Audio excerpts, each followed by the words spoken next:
गुरु बृहस्पति जो है वो धनु राशि और मीन राशि के अधिपति है। उनका उनका जो रत्न है वो है पोखराज, येलो सैफायर, गुरु भी कहते हैं उनको।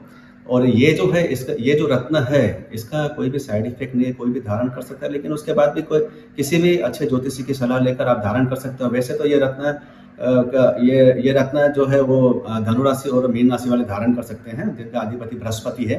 ये कम से कम तर्ज की उंगली, पहली उंगली में धारण किया जाता है और 5.5 कैरेट से लेकर 6 कैरेट तक की उसकी ये कैरेट होता है, 5.5 से 6 कैरेट तक होता है। और ये धारण करने से मतलब कि स्टूडेंट्स को ज़्यादा बेनिफिट होता है। स्टूडेंट्स पढ़ाई में अच्छा अंक लाते हैं, डेवलपमेंट होता है, करियर में सक्सेस मिलता है और व्यापार में भी वृद्धि होती है और इससे आध्यात्मिक क्षेत्र में भी डेवलपमेंट रहता है।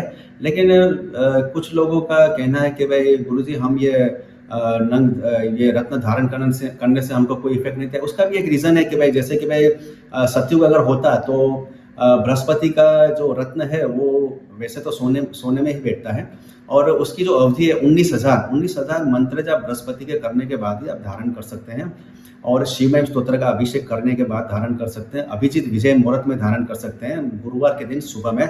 लेकिन ये जो अवधि है 19,000 वो सतयुग की अवधि है और कलयुग की अवधि मतलब 4 टाइम्स 4 गुना गिनती करनी पड़ेगी।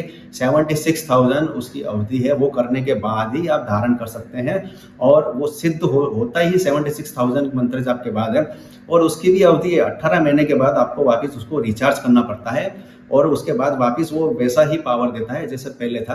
लेकिन उसको भी क्या है कि शिवमय स्तोत्र का अभिषेक करने के बाद ही विजय मुहूर्त और अभिजीत मुहूर्त में आप धारण कर सकते हैं। इसका कोई साइड इफेक्ट नहीं है। दूसरे राशि वाले भी ये रत्न धारण कर सकते हैं, लेकिन उसके बावजूद भी आप अपने किसी ज्योतिषी विद्वान ब्राह्मण से सलाह लेकर ही आप धारण कर सकते हैं।